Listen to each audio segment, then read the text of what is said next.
হাদি ভাইয়ের মতো বলে যায়, আমার এই সন্তান দুইটা মানুষ করে নেবেন।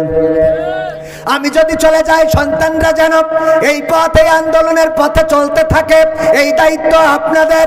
যেমন বলেছেন ওসমান হাদি রাহিমাহুল্লাহ, তিনি বলে গিয়েছেন আমি মারা যেতে পারি, আমাকে গুলি করা হতে পারে, আমার যদি কেউ মারতে চায় তাহলে বুকে গুলি করতে হবে অথবা মাথায় গুলি করতে হবে। আমি যদি মারা যাই অন্তত বিচারটা কইরেন। আর আমার একটা কলিজার টুকরা সন্তান আছে রে, এই সন্তানটাকেও এই পথেই চালাবেন এবং তাদের সন্তানও যেন এই কাজগুলোই করে।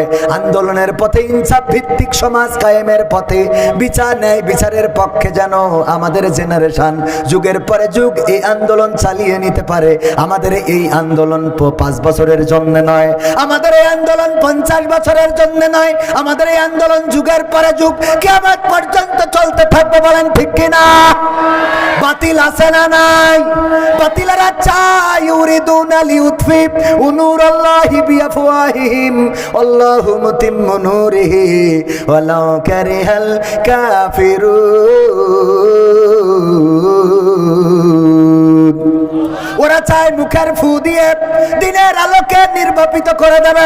তারা মনে করে একটা বুলেট নিক্ষেপ করলাম আর ওসমান হাদি শহীদ হয়ে গেল, আন্দোলন থেমে গেল।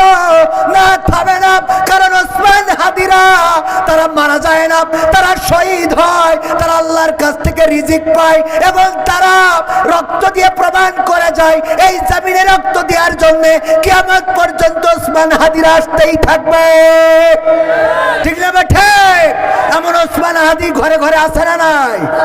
আমরা সবাই বুক সেতিয়ে শহীদ হব, আমরা সবাই হাদি হব। এই স্লোগান কি দিতে পারবেন? বুক সেতিয়ে শহীদ হব। যেভাবে বলেছেন ওইভাবে থাক। এত সহজ না হাদি হওয়া। বাজি ফুটলে ওনার জুতো পাই দিতে মন থাকে না, উনি হাদি হবে। স্লোগান এই জন্যই ওই জোরে দিলে। আহা, মুসলমান একজন হাদি মারা যে প্রমাণ করে দিয়েছে যে সত্যের মৃত্যু নেই। জীবন্ত হাদির থেকে মৃত হাদি শক্তিশালী বেশি।